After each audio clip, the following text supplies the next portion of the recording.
When long-forbidden Cuban cigars become more available to Americans, will they maintain their aroma of glamour? If the opening to Cuba proceeds to its logical conclusion, it'll be cigars all around.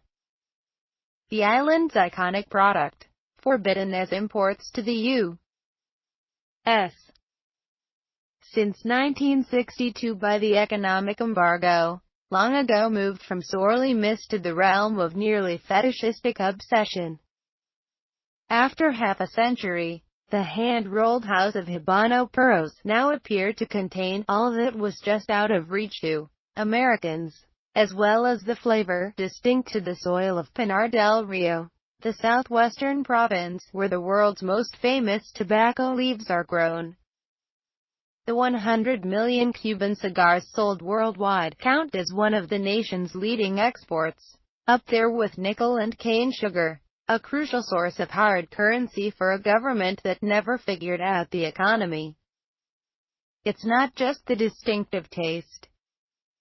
A great deal of both history and mystique gets wrapped up in the leaves assembled on the wooden tables where the tabaqueros famously sit in rows, facing the elevated platform where a lector reads a newspaper aloud, to occupy the mind while the fingers fly.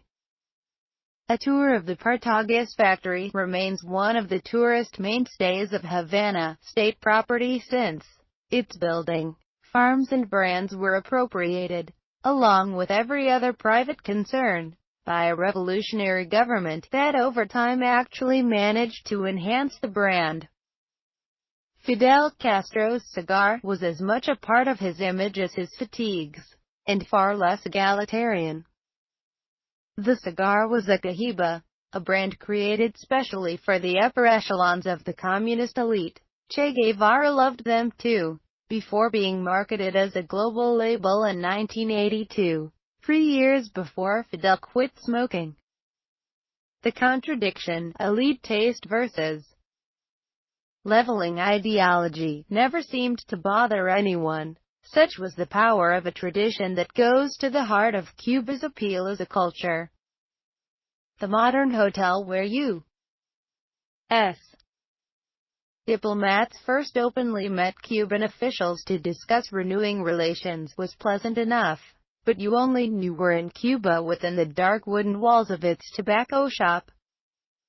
Beside the door sits an elegantly groomed older man in a gayabera, Arnaldo Alfonso Ibanez, rolling them fresh in Cohiba wrappers.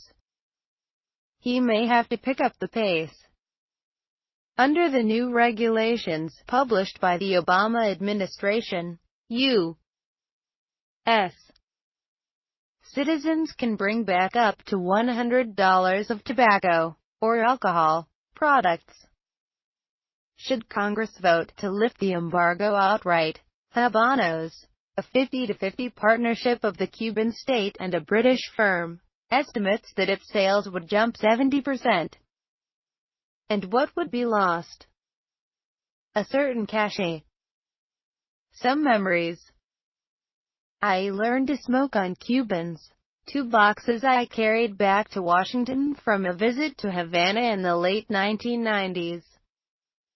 It was good to start small, the Romeo y Julita, Cedros, and in the open air, to build up tolerance before moving on to the second box.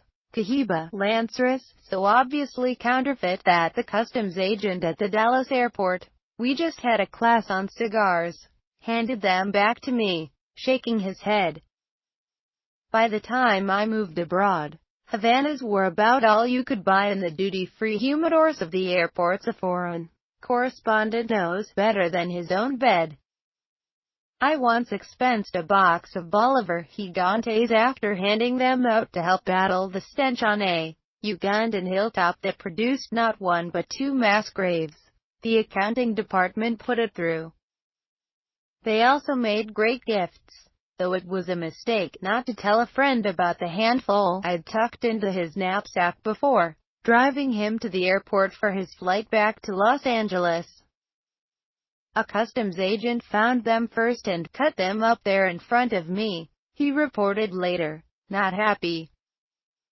He was a freelancer who wrote profiles for cigar aficionado, usually celebrities, some of whom would stay in touch after publication, calling him up when they got their hands on some Cubans.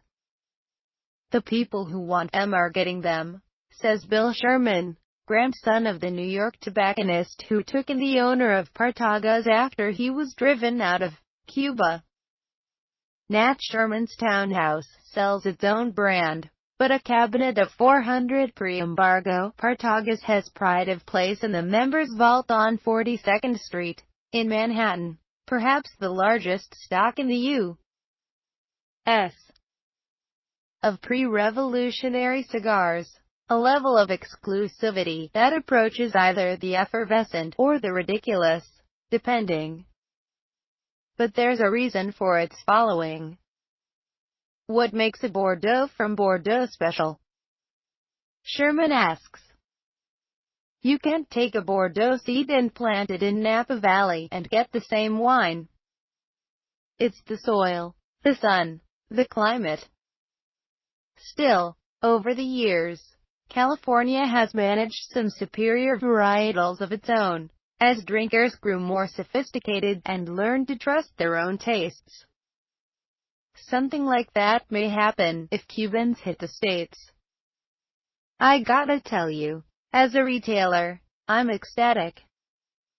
We'll be selling them, Sherman says. But without the mystique of the forbidden, Cubans will have to earn their place in the pantheon. You go to Spain, he notes, and Cuban cigars are less expensive than Dominicans.